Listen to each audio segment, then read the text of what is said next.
দুনিয়াতে কোনো মানুষ ভাই নেশা ছাড়া বাঁচতে পারে না। সব মানুষ আমরা নেশার মাঝে থাইকে আমরা মানে জীবন চালাতে হয়। আমরা সবাই কোনো না কোনো নেশাতে আমরা ডুবে আছি ভাই।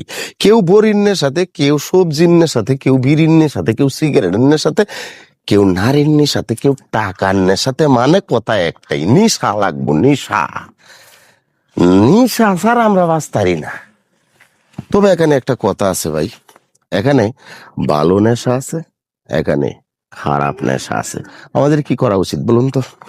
ভালো নেশা করা উচিত। এই যে নামাজ পড়া, এটাও কিন্তু একটা নেশা লাগে, যে নেশা আমার ভিতরে নাই। হুম? আমরা ভালো ভালো কাজ করতে পারি, নেশা ভিতরে ঢুকাইতে পারি। একজন গরিব অসহায় মানুষকে আমরা সাহায্য করতে পারি।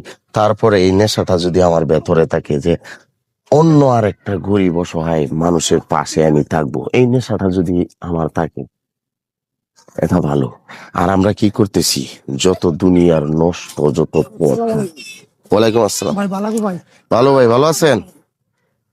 তো এই যে ভাই, এই কলাগুলো কিনে নিয়ে আসলো, এইগুলা নিয়ে বিক্রি করবে। তো এই মানুষটা হয়তো এই কলাগুলো কিনে নিয়ে আসলো, এগুলা বাজারে নিয়ে যাবে, বিক্রি করবে, এখানে কিছু লাভ হবে।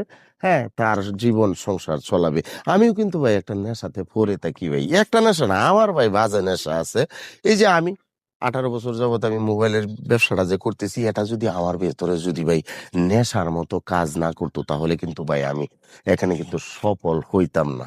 এই যে আমি ফেসবুকে প্রত্যেক দিন যে আমি কাজ করতেছি ভাই, এটা কিন্তু আমার নেশা। নেশা ঢুকে গেছে ভাই। হ্যাঁ, নেশা আছে বিদায় কিন্তু এই যে বকবক করতেছি, কথাবার্তা বলতেছি, এটা একটা নেশা। তো প্রিয় ভাইয়ের আমার, আমরা নেশার ভেতরে আমাদের থাকতে হবে, এটা কথা সত্য। আমরা ইচ্ছা করলেও আমরা কিন্তু নেশা থেকে আমরা বের হতে পারতেছি না। কিন্তু আমরা একটা থেকে বের হতে পারি, একটা নেশা থেকে আমরা বের হতে পারি। সেটা হয়েছে, আমরা এবা খাবো না, আমরা বাবা খাবো না, আমরা গাঁজা খাবো না, আমরা মদ খাবো না, হিরোইন খাবো না, আমরা আফিম খাবো না।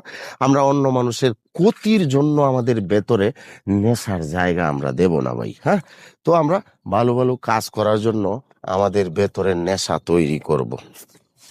প্রিয় ভাইরা আমার, পরিবার পরিজনদেরকে নিয়ে সুখে থাকার জন্য আমাদের নেশা থাকতে হবে, যে আমার মা কি আলে আছে, আমার সন্তান কি খাইতেছে না খাইতেছে।